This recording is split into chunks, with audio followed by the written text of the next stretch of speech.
Pastor Ezra MPYISI. ni inkuru ibabaje cyane. Ni pasiteri wavuga gute mu magambo make? Make ntago byashoboka kuri MPYISI. Bisaba menshi. Bisaba menshi ariko ntayo mfite.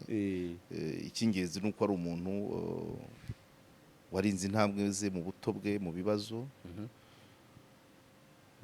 Wabaye mu gihugu mu bihe binyuranye.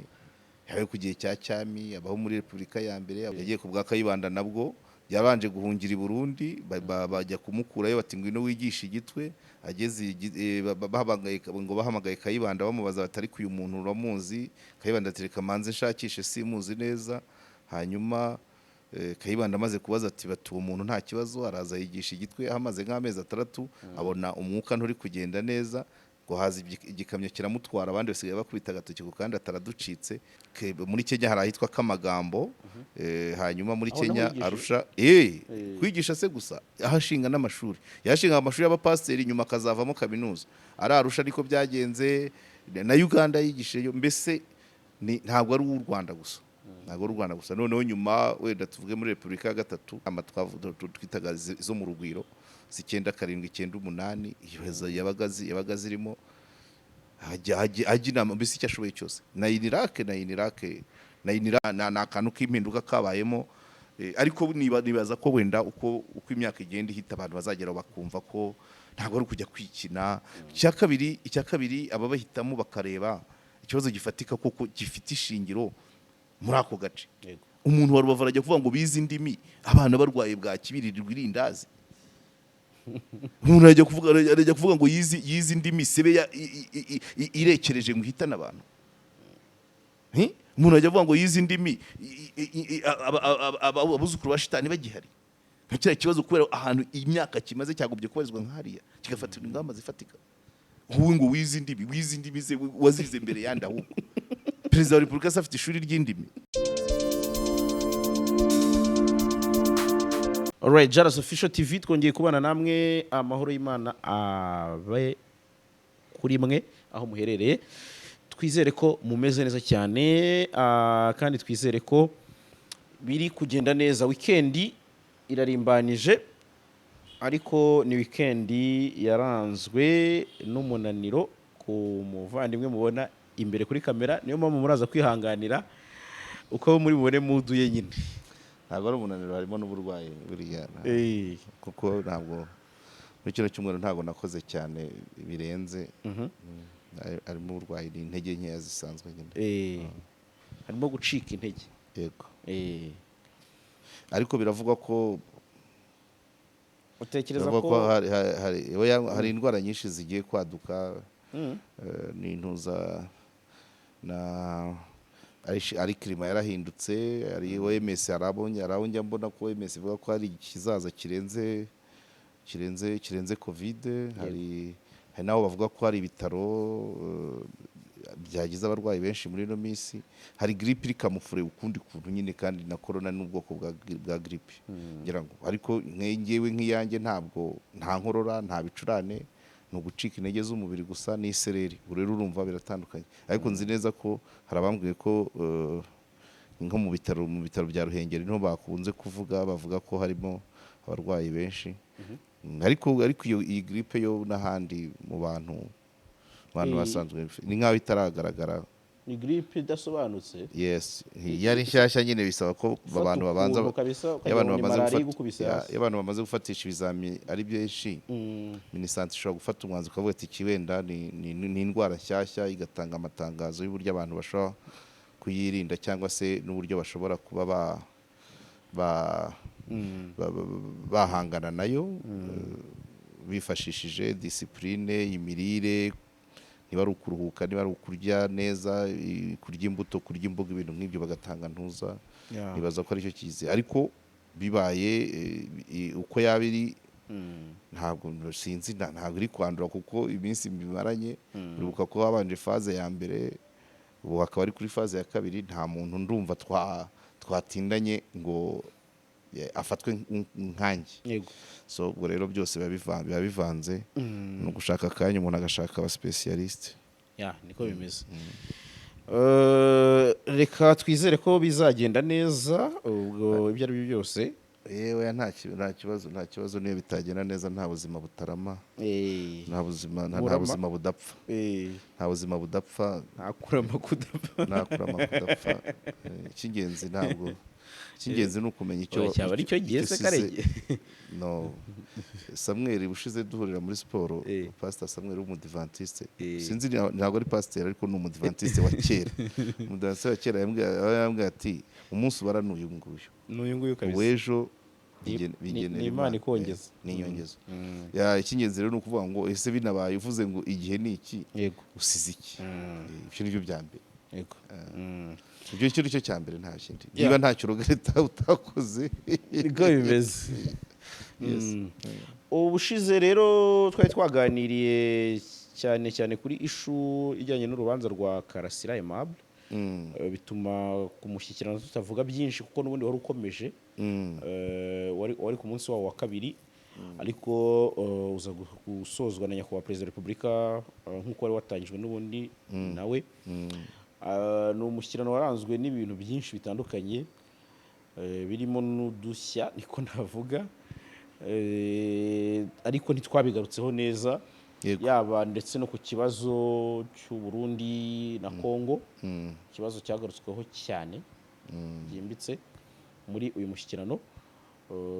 Wenda ibindi ni ibireba abanyarwanda, ariko ibyo aho ngaho niho numva twaza guterera imetero y'uyu munsi mu gihe gitoya kugira ngo tuze kugerageza tunarekipere nyine amasaha ntabe menshi. Abantu baratwihanganira, tubaza kugira ikiganiro kigufi, bihangane nyine ko kireshya nuko rwose basekunda. So rero duhera aho ngaho, duhera ku mushyikirano, wowe Karegeya wavuga ko ibihe bitazibagirana byo kuri no mushyikirano ku 19 ibyo wasigaranye muri memoire bike nibihe wadusangiza? Ntabyo, nta mushyikirano wabaye nk'uko wari usanzwe guteganywa n'itegeko nshinga ingingo y'141 mu dukado nka dutanu tuvuga uko tumizwa, uko Perezida wa Repubulika ari umenya bazawitabira. Numva icyo ari cyo cy'ingenzi, ariko ni umushyikirano uyu mwaka ubwawo 2024 ni umwaka nawo udasanzwe. Twinjira mu ibintu byose bizaba ari ku nshuro ya 30, kwibuka inshuro ya 30, kwibohora inshuro ya 30, umunsi w'intwari inshuro ya 30, ariko tukibuka ko harimo n'amatora y'abadepite n'aya Perezida wa Repubulika. So ibikorwa byinshi byaba ibivugwa n'ibigaragazwa bishobora kugarukaho cyane bigarukaho, ariko byose tageti ibyo byose bigomba kubungabungwa. Hanyuma rero mu mushyikirano byari bisanzwe, site zaho wabereye nk'uko byagenze ubushize. Icyabaye mu ntara ni uguhindura uturere.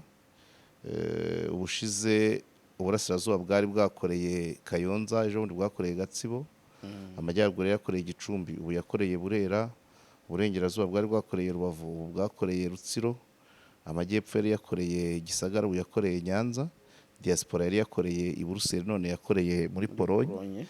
Ibyo nibyo bidasanzwe mu Rwanda, aho ni muri convention. Ibyo nibyo izo mpinduka zabaye. Hanyuma no muri raporo wabonye umwanya Minisitiri w'Intebe agira wo kugira ngo asobanure uko imyanzuro y'umushyikirano w'ubushize wagenze. Yanongeyemo kuvuga aho NST1 igeze kuko iri mu mwaka wa nyuma. Cyo nacyo ni ikintu gishyashya. Sino ibindi byo ibyabajijwe, hari ibyakosotse, ariko hari naho byakomeje kwa kundi. Ubushize twari twavuze ko ubushize mu buryo bwo kubaza ibibazo wabonaga abantu baza bashima gusa. Ntabwo inama iteganywa n'itegeko nshinga iba rimwe mu mwaka ariyo kuvugiramo ibintu wavuga mu mezi asanzwe, mu matariki asanzwe. So gushima hagombye kuzamo ibibazo bigaragara ko bikeneye iyo nama ni national ariko ni mpuzamahanga, kuko niyo ihuza abanyarwanda bose abari mu gihugu n'abari hanze cyane. kandi ikaba iteganywa n'itegeko nshinga. Ntabwo ari cya kibazo ngo perezida wa repubulika yasuye intara iyi n'iyi habaza ibyo muri iyo ntara. Oya, umushyikirano ni ukubaza ibibazo binini by'igihugu, apana iby'umuntu ku giti cye. Iby'umuntu ku giti cye yakabibaje na meya cyangwa se akandikira perezidanse cyangwa agasaba randevu kwa perezida cyangwa akamwandikira kuri Twitter, ariko hariya hakagombye kugira ikintu kinini kigaragara nk'icyananiranye gikeneye ingamba z'abantu bose. Nk'ubu ushize nibyo twavugaga, wabonye Rubavu umugabo agenda imbere ngo perezida watwigishije indimi ngo tusigaye tuvuga mbote nayo ngo good morning. Ibyo ntabwo ari ibintu byagombye kuza mu nama ingana kuriya. Cyangwa umuntu akajya hariya ngo nabonye ngo 200 ngo nguri inkoko 50 ngo banyongeye 300 ngo banguze inkoko 500 no ku bintu bigize. Kubushize nari nashimye ibibazo byabajijwe muri Gicumbi babaza ku muhanda wa Rwesero. Raporo yagombye kuba ivuga ngo mu byabajijwe ubushize cyashubijwe n'ikihe, umuhanda uva ku Rwesero uva Cyamutara ugaca ku seminari ya Rwesero ugahinguka wenda Kiramuruzi. Ubu nguwo icyo kibazo cyabajijwe muri Gicumbi. Muri Gicumbi icyo gihe umwaka ushize habajijwe ikibazo cy'umuntu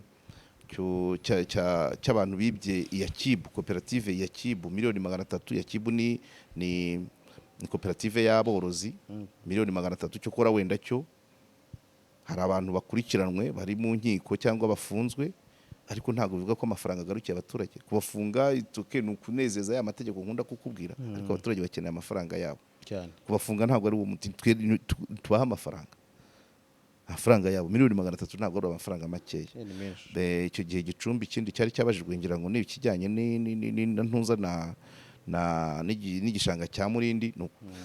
Muri Gisagara icyo gihe niho haje uwo muhungu wavugaga ati yavuga ko yize ibyiciro byose bya kaminuza. Uriya muntu baba bamuhisemo bati, urumva aricyo twavugaga mu guhitamo abantu bakareba abantu bafite ibintu bifatika. Yego. Uwo muhungu cyokora icyo gihe Gisagara umwaka ushize hari havuze wa muntu twita muri babandi twita basanga abantu badushye ntibabura. Ejo ni ntaje bateye isari.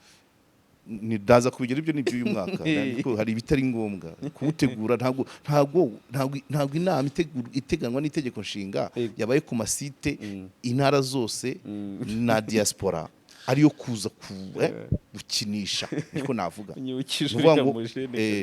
Icyo gihe Gisagara wagerageje ni umuntu tufata muri babandi basigajwe inyuma n'amateka basangwa butaka. Niba yavugaga ko ari umujyanama w'ubuzima, nubwo nawe yavugaga ukuntu akarikira ibinini mbese ukumva ariko nibura we yaravuze ikintu kizima.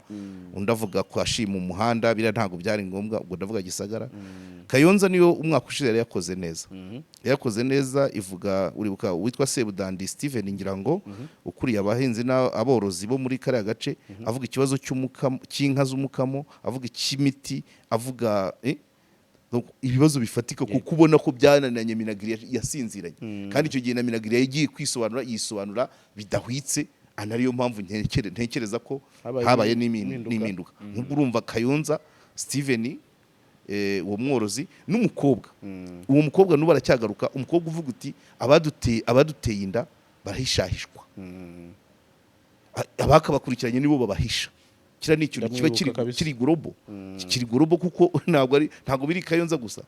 Iyo twirwa tuvuga nkunda kuvuga ngo kira itegeko ryo guhana abatera inda bangavu ni cyasamye kitaryana, kuko niba ari hari tukagira 20,000 by'abakobwa batewe inda batagejeje imyaka, ariko twajya mu nkiko tukabona abatageze ku 5,000. Bishatse kuvuga iki rero? Societe irahishira babandi cyangwa se ntishaka no kubagaragaza. Kandi societe irimo nabo bakobwa by the way, ariko wibuke ko nabo bakobwa nabo bamwe bari nibyo nabo ni membre ba societe. Ariko uriya mukobwa wa Kayonza yaravugaga ati ngewe uwanteye inda abari aho ngaho, ariko ndabivuga bakamuhishira. Donc icyo gihe Kayonza, site ya Kayonza yari yavuze ibintu bifatika. Ejo bundi rero kuri uyu munsi niho haje uriya wa Gatsibo cyari personnel. Uriya mukobwa wa Kayonza byari general, na Steven Sebudandi byari general, bireba abantu bose. Ariko uriya muhungu wa Kayonza, uriya mwari w'amateka n'ibyo ku giti cye wa Gatsibo yabonye igihembo. Ibyo nibye yabonye, urumva ari nk'ibyo. Ariko umugore pati yo kwishimira ibyagezweho ntabwo ari ibyahariya nakubwiye. We ni ku giti cye ko warabonye certificate none se abantu bajya nyakubahwa perezida wa repubulika mperutse kugraduatinga ibaza abantu bose bavuze ngo ibyo that's personal nyakubahwa perezida wa repubulika nashinje cano kubera internet wazanye gute se vuga ibintu biri generale at least nka wa mugore wakurikiyeho muri Gatsibo nashinze cano none si nyine none si kuvuga ngo ya mahugurwa ngo ya marushanwa mworuganije ngo narayatsinze ngo kandi amafaranga nakuyemo ngo yankoreye iki ibyo ni personnel ku nama iteganywa n'itegeko nshinga ntiyagomye kuza bene ibyo ariko nibura nk'umudamu wakurikiye wa Gatsibo mwe avuga ukuntu yaguze imashini ikaba amaze kwibyaza 7 niba atameze nk'abamuhungu wa Gisagara ariko ho hariho ngira ngo tuzanamusura agera aho akavuga ati twaguze n'igare nkarinyonga umugabo akarinyonga ibyo ni irindi somo ku muryango nyarwanda ko umugore n'umugabo bagomba gufatikanya bagasangira amakuru bagasangira ibyazamura urugo icyo nibura so muri make bya Rutsiro ntago nakurikiye neza Nyanza hari umugabo wavuze ikibazo cy'imihanda nayo nge nari isanzwe nkizi uriya mugabo w'inzobe we nta nubwo ebana yahise arasa ku ntego avuga ati dufite ikibazo cy'imihanda nubwo yavugiye igisate cy'amayaga ariko Nyanza hari ikibazo cy'imihanda ari nuhuza nk'umurenge wa Nyagisenyi unyuze rwa Bicuma aho hari ikibazo cy'imihanda umusaruro w'umuceri w'urutoki ntago basha kugera ku ngana kubera imihanda mibi niyo icyo gice yavugiraga uriya mugabo w'inzobe yavugiraga cy'amayaga ubwo n'izantyazo na Muyira naho nuko nabyo ikibazo cy'imyumbati umusaruro w'imyumbati umusaruro w'umuceri nabyo n'ibitoki nabyo bikeneye nuza kuko uruganda ruri Isave ibyo byo rwose bumvaga ko Isave iri muri Gisagara ku bitoki iyo sayidi muri Nyanza sinzi hari uruganda rutunganya ibitoki ariko ruri muri kino gice cya gutya cya za Rwabicuma na ugana Nyagisozi ibyo rero nk'umuntu uvuga nk'ikibazo cy'umuhanda ni ukuvuga ngo wenda yabibajije meya aramubwira ati nta budget wenda nyashyiramo bakayakata iyo kibaje ku rwego rw'igihugu rero bivuga ngo hashobora gufatwa umwanzuro ati nyamara imihanda ya Nyanza muyigire priority noneho Nyanza yazawushyira muri budget Minecofine ntiyakate icyo ni ikintu uvuga ariko kuza ukavuga ibintu bikureba ku giti cyayo rwose ubundi nari nzi ko bizagabanuka cyakora ibyo bintu kubera ko mbere yuko umushyirano uba umuvugizi wa guverinoma wungirije mukuru arinda yari yagiye kuri flash barabimubaza sinavuga ngo nanjye natanzeho ibitekerezo avuga ati abantu bajye barasa ku ntego gushima babigire bigufi ibintu nk'ibyo wabonye ko aho yamoderetsinze ikiganiro yavugaga ati nyabureka gira rasa ku ntego ibyo rero na akantu k'impinduka kabayemo ariko nibaza ko wenda uko imyaka igenda ihita abantu bazageraho bakumva ko ntabwo ari kujya kwikina icya kabiri aba bahitamo bakareba ikibazo gifatika koko gifite ishingiro muri ako gace umuntu wari bavara ajya kuvuga ngo bize indimi abana barwaye bwa kibiririrwa irindazi umuntu ajya kuvuga ngo yize indimi sebe irekereje ngo ihitane abantu umuntu ajya kuvuga ngo yize indimi abuzukuru ba shitani bagihari ntakira kibazo kubera ahantu imyaka kimaze cyagobye kubarizwa nk'hariya kigafatirwa ingamba zifatika ubu ngo wize indimi ze wazize mbere yandi ahubwo perezida wa repubulika afite ishuri ry'indimi yatanze platform no gucuruza uvuze ibyo wavuga ngo n'agakinjiro kavuge abantu biteje imbere mu buryo bwinshi ariko reba ikintu gifatika kandi gikeneye gukosora nibyo ngibyo ubu mfite ibyo kumushyikirana n'icyo nakavuze nkashimira n'abarore ikiganiro yayoboye agabona aho umwanya burya rwose nawe ubwenge buza ubwenge nubwo atari nka babandi avuga ati rwose ati yabishyize muri style nziza ati mu gihe abantu bakishyira mu myanya nyakubahwa perezida wa repubulika hari intebe umuntu akanda ikamanuka cyangwa ikazamuka ndabashimira ko iyanjye mwakoze ikazamuka yako ni sawa ariko hari akantu bajyaga batubwira kera bakatubwira ati dara kelovene ubumara buba mu murizo ndavuga iyo uvuga akantu usoreza akenshi burya akaba ari akantu ariko abantu batagiye kubiganira umwe abibwiye umuntu ati kana kabaye deje warabiye atari kubundi kutangwa gitabi uri kuye hehe kuko abantu batabyemeraga kare kantu buriya ni sawa kwerekana ko hari abantu baba batekereza ukundi bumva ko hari ibitakwira bamwe wenda bumvaga ko barurata badeje gutise ahantu habaye imyaka 20 irenga 25 bityo ataba deje waho cyane ko wenda criteria azujuje ariko ibaze wabibwira umuntu avuga ngo wamwera ihe tabi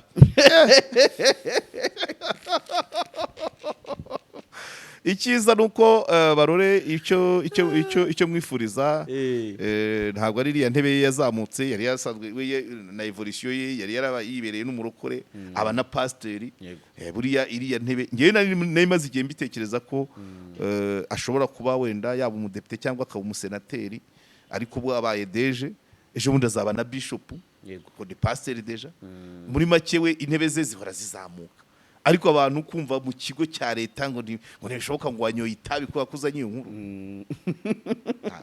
niyo societe twibanira nayo ibintu bikumva ko ibintu bitashoboka ahubwo byari byaratinze gushoboka nge nicyo nanavuga yes urumva yabonye akanya ko kukajombamo iyo ataba moderateur w'ikira kiganiro se ari kuzabivugira he nawe yagombaga ya professor umwanya wamaye ngo moderating ikiganiro akajombamo ariko iyo batamuha umwanya wo kumoderating ikiganiro bakavuga ati abadeje mwicare hariya ntabwo yari gushimira mu mushyikirano yari kwandikira bya byose n'ubundi afite uko yandikiye president wa Republika mushimira uko by the way bari bafite ukuntu babanye ngewe narabibonaga ibimenyetso umushyano ubushize uri bukamushinga kwigisha ikinyarwanda barore kuki gutigisha umukuru w'igihugu akakuvuga mu izina uvuga ngo arakuzi azi ibyo ushoboye azi ibyo wemera kugera aho agushinga ngo bwagiye mwigisha abantu ikinyarwanda akakuvuga mu izina biba bigaragara ngo uwo muntu muraziranye kandi ko mwatangiye kumenyana nuvuga ngo barore kumugira deje warabiye nibaza ko president wa Republika n'abantu benshi yabajije ko arabwizi urabyumva kubw'abandi niyo mpamvu yamaziriya myaka ariko none yarageze ahantu we amwimenya sibese kubw'abandi kubwo gutuma ngo mudushakira umuntu nibo babandi nyine bya bindi wavuga bakakubaza itabi wanyoye ariko kuba nkurikije ibimenyetso by'ukuru president wa Republika yari amaze igihe abanye na barore kuva nka 2010 na kangahe ndibuka n'igihe president wa Republika yakira abanyamakuru muri convention iyi moderator icyo gihe nabwo MC yari barore na nyuma yaho n'ibindi biganiro byose president agize muri Arabia akakirwa na barore abari batangiye kugaragaza imibanire igaragaza ko baziranye kandi iyo president wa Republika akuzi akagushyira mu ntebe atagize uwatumaho atagize uwabaza cyangwa agakanda buti intebe yawe ikazamuka aho ngaho babiri barabara so numvuga ngo rero icyatinze ni mbere wenda baje atuma abandi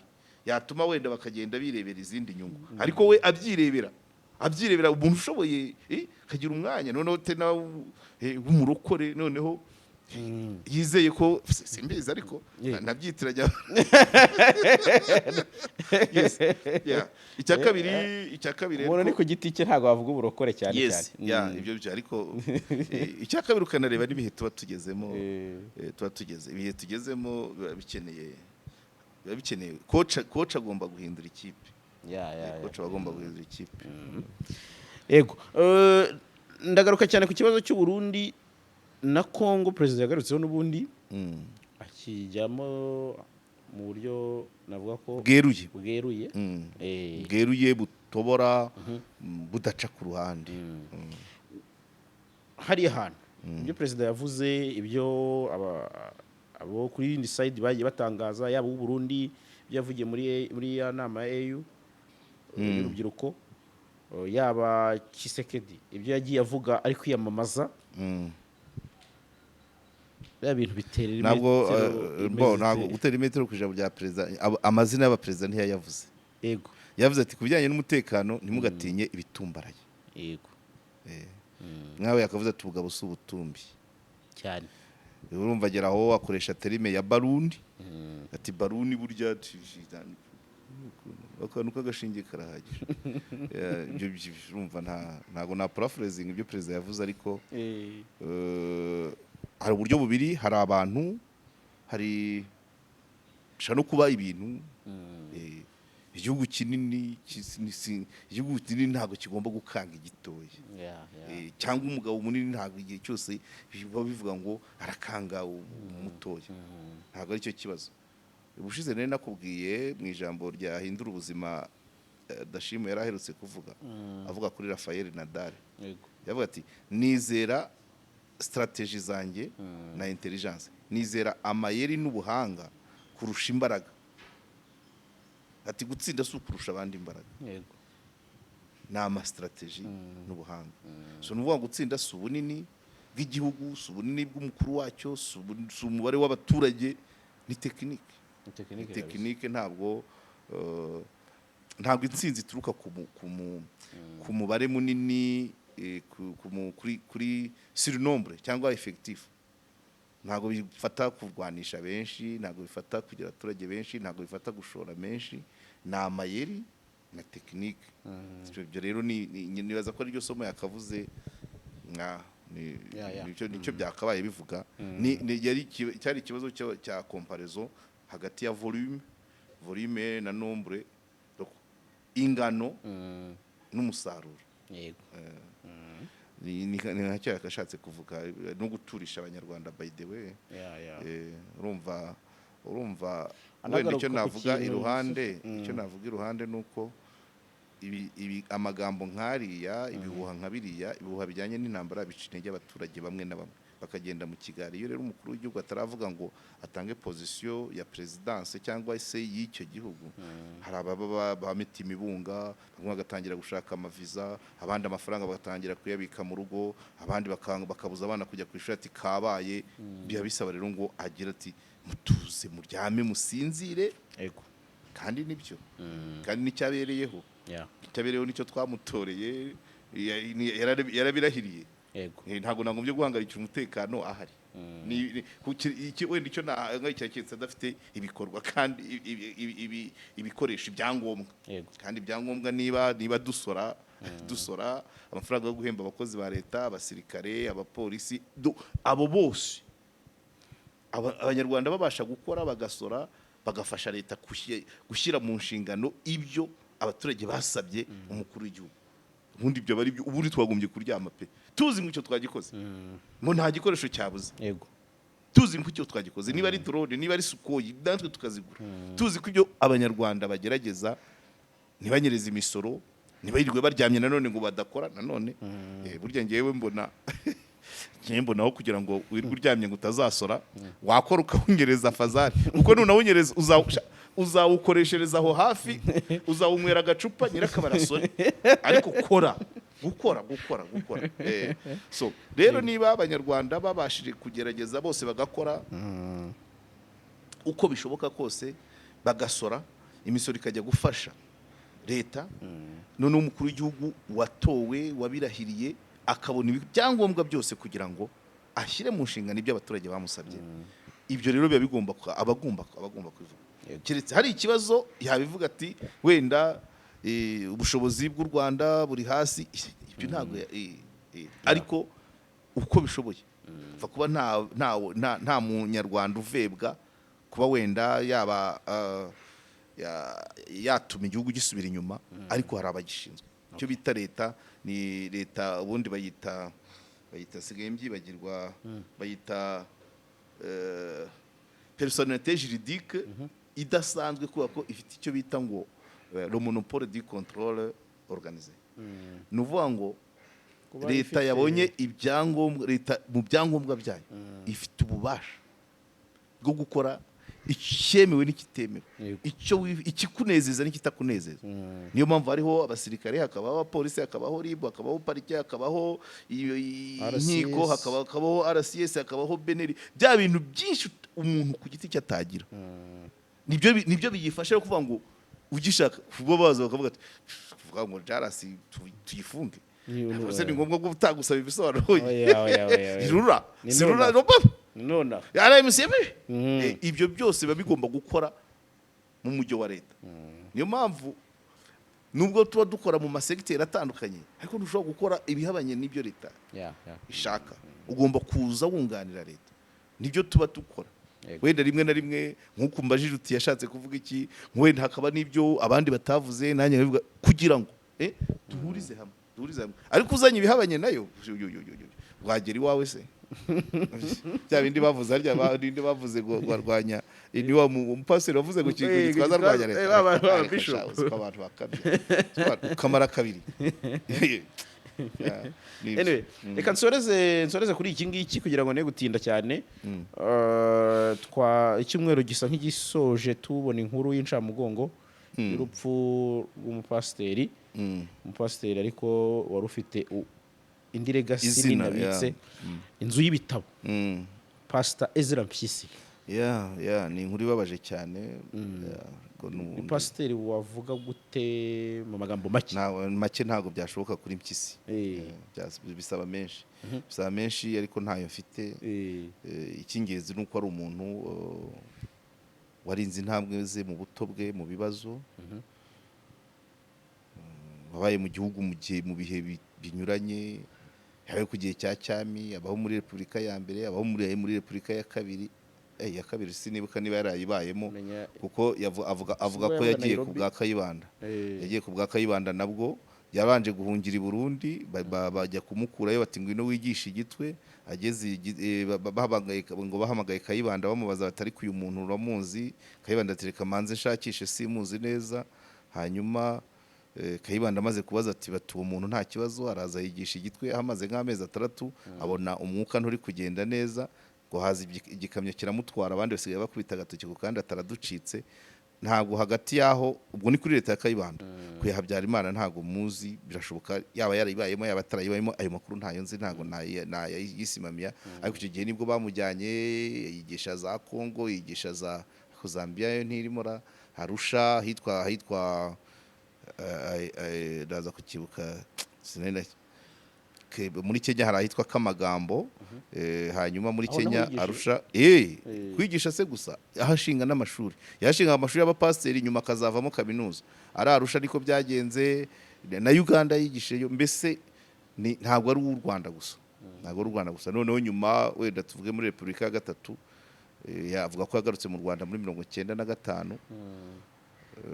Ariko turamuzi cyane mu nyigisho, mu nama zakunze kuba mu gutanga imirongo y'ibibazo. Hari inama twitaga zo mu rugwiro 97 yabaga zirimo ajya inama, mbese icyo ashoboye cyose. na Inirake kaminuza yigenga nayo yagize uruhare. avuga ukuntu mbere gatoya yuko yitabaruka rye, avuga ukuntu yahoraga kuri ministeri ashaka ko Inirake yabaho, Institut Laïque Adventiste de Kigali, agenda n'amaguru amezi 6 asiragira. Usibye ko numvise izina ry'umuminisitiri wari uriho ataryibuka neza, ari Aloyse Joseph Nsabimana. Ndumva uwo muntu ntawe twari dufite, ashobora kuba ari Nsengimana. Mineduc yabayemo Joseph Nsengimana na Joseph Karemera, ubwo umwe muri abo. Ariko birumvikana no imyaka ye igera mu 100. So ni umuntu wakoze byinshi kuri kino gihugu, ni umuntu wari ugezaho kugira ngo igihugu kimwishimira. Abuzukuru manza afite n'ubuvivi, kuko iyo urebye abuzukuru b'ukuntu bangana ni byinshi. Buriya ni inzu y'ibitabo nk'uko babivuze, kandi ni umuntu igihugu kizarogereta cyane kuba yari ahari. Nk'umuntu abantu bashobora kugisha inama akavuga ati se we muri iki gihe byari bimeze bite. Niwe muntu twari dusigaranye wabaye muri izo ngoma zose kandi atari kure. Yabayeho ku bwa Musinga, akabaho ku bwa Rudahirwa. Uribuka ko ari we ari no bagiye kuzana umugogo w'umwami Ndahindurwa. Urumva azi ubwami, nibura abami 3 babanye nawe. Yari umwiru ngira ngo babanye nawe, akamenya iby'amadini, akamenya Repubulika ya mbere, akamenya ya kabiri, akamenya ya gatatu. Ya gatatu yo ni nkaho navuga se ni nk'urubuto bwe, ni nka fruit. Repubulika iyi leta turimo ni nk'umusaruro w'ibitekerezo bya MPYISI. MPYISI wenyine, ariko nawe noneho ari mu bantu baba baragize urari mu kugira ngo ibintu bigire umurongo bifite ubu ngubu. So urumva rero MPYISI se wamuvuga, urumva umuntu w'imyaka 100 wamuvuga mu minota 5 se? Ntabwo byakunda. Ikigaragara cyo ni umuntu wari imfura, notoni uri kuba ari umudivantiste cyangwa senga. Ntabwo abadivantiste bose baba ari shyashya, hari abashobora no kwikika no kwihisha mu idini, ariko MPYISI we yaragerageje yaragerageje inzira ye byose pe yari sawa.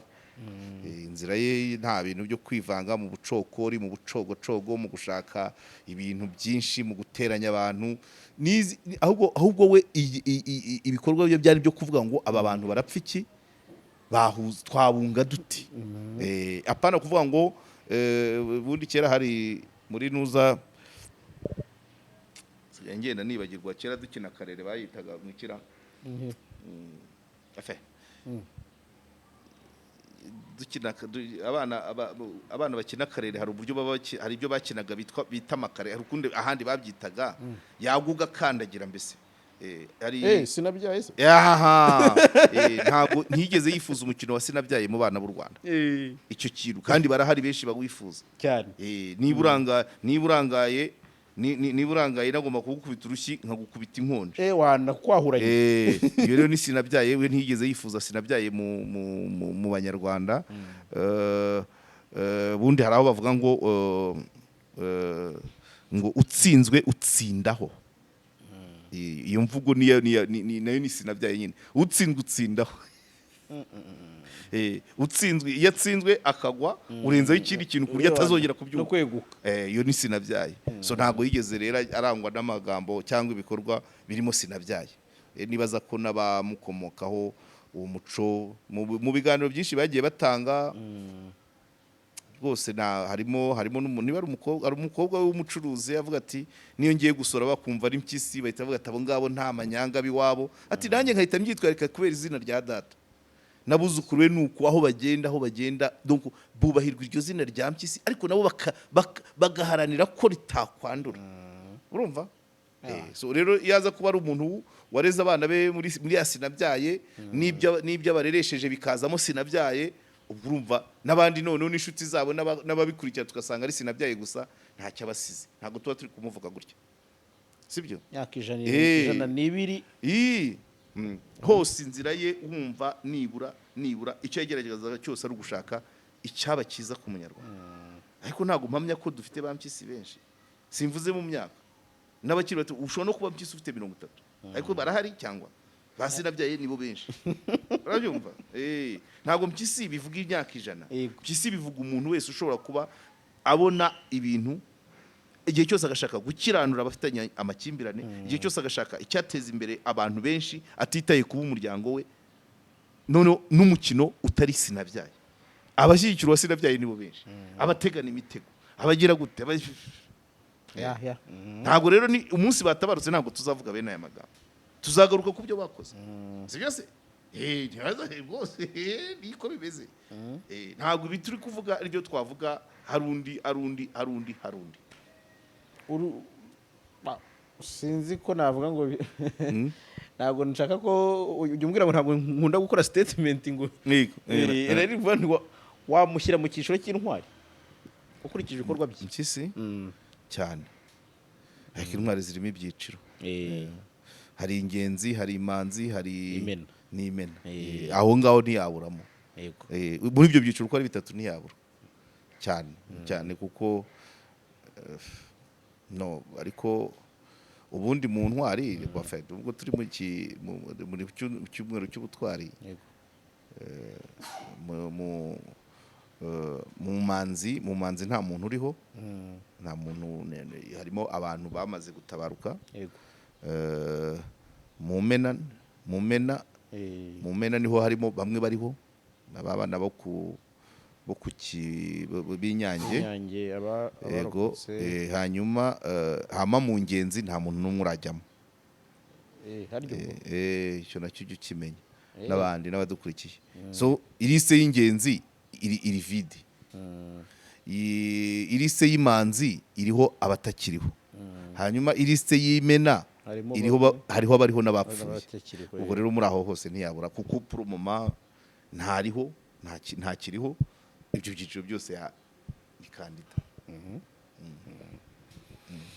reka tubibutse ko tuba twicaye muri Urban by City Blue ahantu heza cyane ho kuba tuganirira muri kubona ko ni ahantu heza nyine hatuje turagerageza ariko kandi tunabibutse ko amakaro meza ni kwikaro plaza rwose aho n'ahandi ni mu Giporoso i Remera munsi ya gare ugana ahahuze isoko imbere ya rya gare Samitoro. uciye munsi ya station. Yego. Aho ngaho rwose babahamagare n'ibindi bikoresho barafite 0783 yego amavuta y'imodoka ni V4 Green Tech aho ngaho imashini zisuzuma imodoka uburwayi bwayo. yego bakagira amavuta X1R ya muri moteri moteri ikanywa gake ikoga igayikorera isuku kayiha ubuzima kandi ikagabanya gucumba kabisa. bahamagare kuri 0782 96 26 80. yego mwarimu Clement we aragufasha aguha igitabo kitwa Menya Utsinde, ariko kandi kuri provisoire aragufasha nabwo wishyura nyuma perimi nabwo definitive. Yes, nabo murumvikana. Muhamagare 0782 48 abandi inshuti zacu Easy Buy Shop ku myenda myiza, gira amata ku bakozi, Nyandwi Mathieu engineer ariko shoferi Jean Marie 0782 56 1001. ayo nguko ni naho dusoreje. Reka nshimire Karegeya, wakoze cyane. Yego.